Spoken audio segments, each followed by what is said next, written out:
بفرمایید، خواهش میکنم. بسم الله الرحمن الرحیم. واعتصموا بحبل الله جمیعا ولا تفرقوا.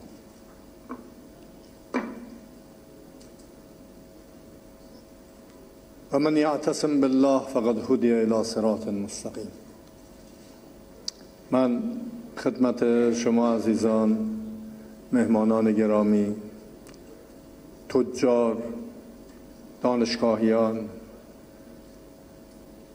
هیئت دولت و عزیزانی که از دولت اینجا حضور دارند و ما که مهمان شماییم، عرض سلام دارم و از خداوند بزرگ میخوام که این جلسات رو و این نشست‌ها رو منجر به مسیری بکنه که خداوند خودش هر روز در نماز ما رو یاد داده که بگیم خدایا ما رو به راه مستقیم هدایت کن.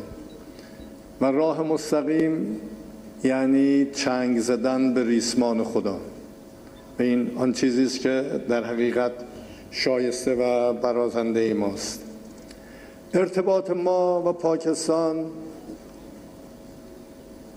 از جهت‌های مختلفی به هم گره خورده.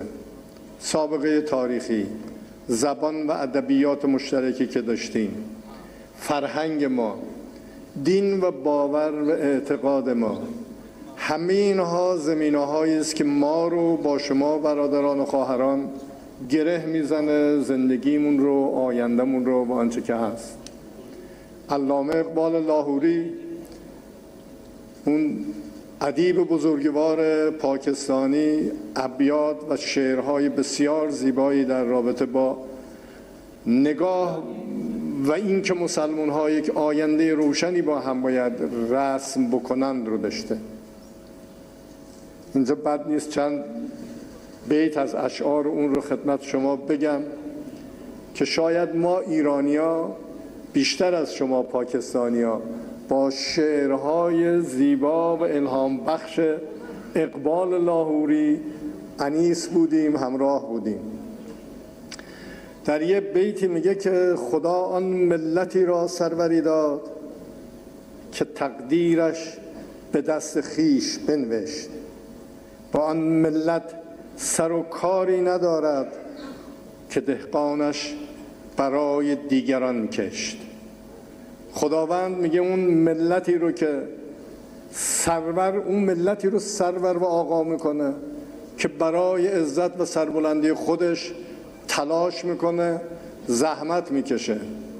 اون آدمایی که برای دیگران تلاش میکنن، چشم در سرزمین دیگران دارن، خدا به اونا هیچ حاصلی نمیده جز آوارگی و بیچارگی.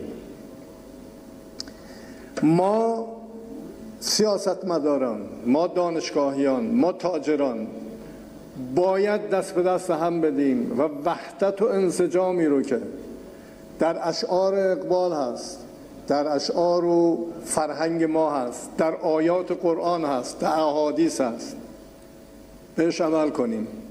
من یه شعری رو در سخنرانی هام در ایران و بین مردم بارها و بارها تکرار میکنم از اقبال. اقبال میگه که همچو آینه مشو محو جمال دیگران، از دل و دیده فروشوی خیال دیگران، در جهان بال و پر خویش گشودن آموز که پریدن نتوان با پر و بال دیگران. آتش از ناله مرغان حرم گیر و بسوز، آشیانی که نهادی به نهاد دیگران. میخواد به ما بگه اقبال عزیز که به جای اینکه چشم به بیگانگان بدوزیم، به جای اینکه خودمون رو محو جمال دیگران بکنیم، به داشته‌های خودمون، به توان و پتانسیل خودمون و به باورها و اعتقاد خودمون باید دل ببندیم. ما با بالهای خودمون میتونیم پرواز کنیم. با وابستگی به دیگران، با نگاه به دیگران به اون عزت و سربلندی نخواهیم رسید. خودمونیم که باید تلاش بکنیم به اون جاهایی که باید برسیم و ما میتوانیم برسیم. کافی است که باور کنیم.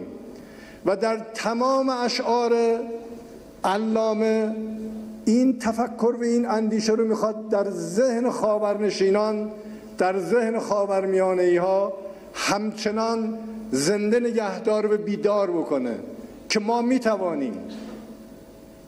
ما میتوانیم به جایی برسیم که برترین و بهترینه. این مهمترین باوری است.